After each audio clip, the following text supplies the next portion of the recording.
How we envision a library today is vastly different than libraries from ancient times. Civilizations in Egypt, Mesopotamia, Syria, Asia Minor, and Greece all are home to ancient libraries. However, the earliest libraries weren't extravagant buildings housing countless tomes of knowledge. They started as record keepers for an area's heritage, genealogy, and traditions. Larger libraries only came into play when humankind began to see the world as a whole and desire the knowledge of the world around them.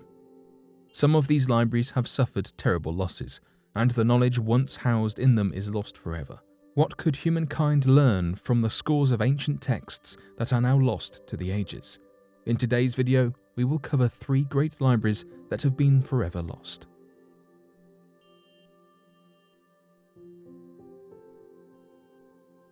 The Lost Library of Ivan the Terrible. Known as the Golden Library or the Lost Library of the Moscow Tsars, this particular collection of texts dates back to 16th century Russia.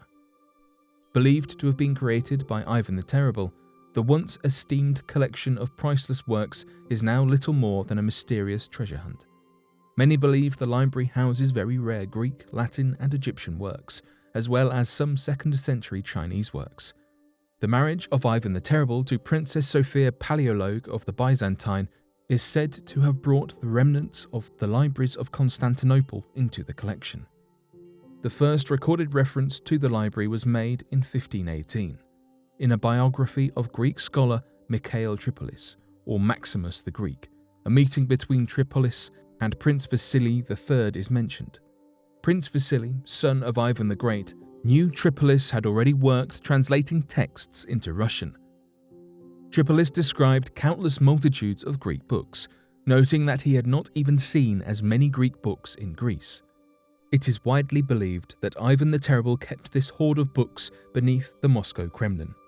The Kremlin is the fortified complex in Moscow's city center, housing 5 palaces, 4 cathedrals, and the Grand Kremlin Palace, which once housed the Tsars and now serves as the home of the President of the Russian Federation.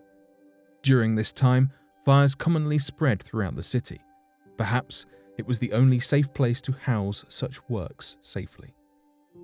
The books did not rot beneath the Kremlin, however. While establishing a church in Russia in the late 16th century, German minister Johannes Vettermann was summoned to the Kremlin by Ivan the Terrible. Vettermann, among others, were tasked with translating some works. Although Vettermann declined the job, it goes to show that Ivan remained dedicated to the knowledge held within his library.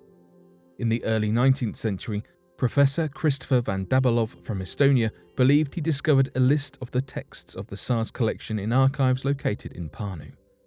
Although he claimed he could not find the document after his first visit, notes he had taken indicate the library consisted of 800 manuscripts, including those from a Byzantine emperor. This list also mentioned 142 volumes of the history of Rome, of which historians only knew of 35, a full version of the otherwise incomplete Cicero's De Republica, and an unknown Virgil poem. Some doubt the credibility, however, as von Dabalov did not share the list with anyone. In the 1890s, Professor Thramer of the University of Strasbourg spent time scouring Moscow's city libraries in hopes of finding the lost texts of Ivan the Terrible. He did locate a book of Homer's hymns that he believed originated in the Library of Constantinople, leaving him to believe it had made its way to Russia through Princess Sophia. Through all of his hunting, however, Thramer too concluded that the collection must be hidden beneath the Kremlin. Excavations beneath the Kremlin have turned up nothing but some weapons and empty hallways. There have been no discoveries of chests filled with books, as some have claimed. As with any good treasure hunt, the library is now ripe with myths. Some believe Ivan the Terrible was translating books of dark magic. Another such story claims the library has been cursed, causing blindness to whoever lays eyes on it. In the 1990s, the search for the library extended past the Kremlin into the surrounding areas under the influence of Ivan the Terrible, though no great discovery has yet been found.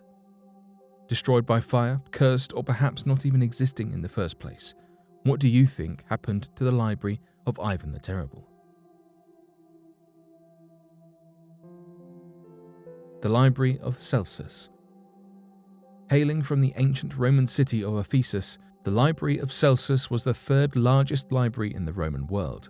It trailed only behind those of Alexandria and Pergamum. The library held as many as 12,000 scrolls inside of its marble walls. Ephesus, which was located on the coast of Turkey, had always been a bustling harbour town. Also home to the Temple of Artemis, the city only grew in size and importance over time. A great Roman city would undoubtedly have many perks, and the great public library was only one of them. Initially commissioned by Tiberius Julius Aquila, the library was intended to honour his father, Tiberius Julius Celsus Parmenius. Celsus was a powerful man, having both a successful military and political career. He was a commander in the Roman army and was later elected as a consul in Rome. A consul was the highest elected official in Rome. After this, he became governor of the area now known as Turkey. The library was not completed until after Aquila's death. However, there are records that state Celsus left 25,000 denarii to purchase the texts for the library. The library was essentially a large reading room, with many nooks housing book rolls made of papyrus. It is estimated the library could have held up to 16,000 of these scrolls. The marble sarcophagus of Celsus lies beneath the library. All 12,000 scrolls, along with the library, were destroyed by fire in 262 AD. Causes may have been an earthquake or a Gothic invasion, as both events happened this year in Ephesus. The library was nothing but ruins for many centuries. Finally, in the 1970s, the facade of the library was reconstructed as a memory of the lost knowledge.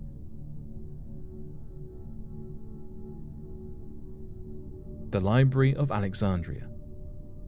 The Library of Alexandria in northern Egypt was the largest library in the ancient world. The library housed works from all of the great minds of the time. These included works from Homer, Plato, and Socrates. The city of Alexandria was founded by Alexander the Great sometime around 330 BC. Alexandria was once only a small fishing village, but it eventually rose to great prowess. It became the seat of the government, as well as a city known for its intellect and culture. It is widely touted as the greatest city of the ancient world. Ptolemy I Soter, Alexander's successor, now pharaoh, is believed to have founded the library in 295 BC. Some believe scholar Demetrius of Phaleum convinced him to do so. The dream was to house every book in the world inside of its walls.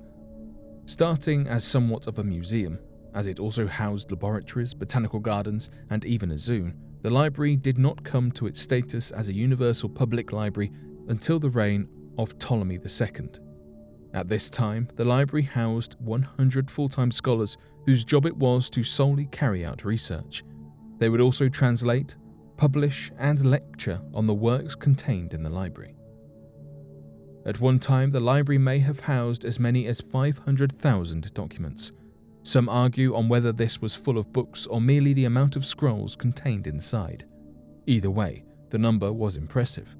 Some doubt this number, as the building to house such a collection would have been massive. What happened to the Library of Alexandria has been widely disputed since its fall. The greatest catastrophe of the ancient world has always been attributed to fire. Just how big of an event this was, however, has always been questioned. Perhaps the most believed theory is that Julius Caesar is responsible for the fire. During Caesar's occupation of Alexandria in 48 BC, he ordered fire to be set to the Egyptian ships in the harbour. The fire quickly spread, overtaking the warehouses and other buildings in the port before spreading to the library.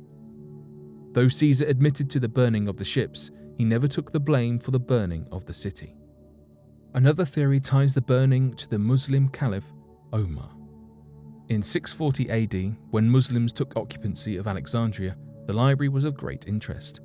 Omar was thought to believe either the whole library either contradicted the Quran or agreed with it, and either way, it was unneeded. It is said Omar then used the texts as fire starters around the city. Accounts claim it took 6 whole months to burn all of the documents.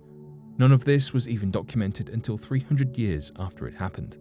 It may have been hearsay. It may have been words written by Christians condemning Muslims. It may never actually be uncovered.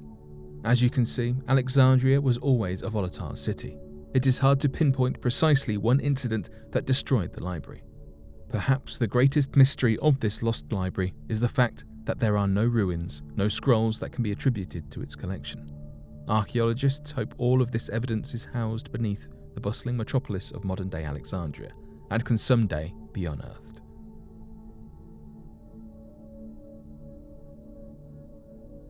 But what do you make of these 3 mysterious libraries?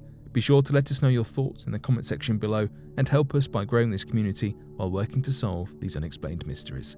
Thank you for watching, and don't forget to subscribe for more videos.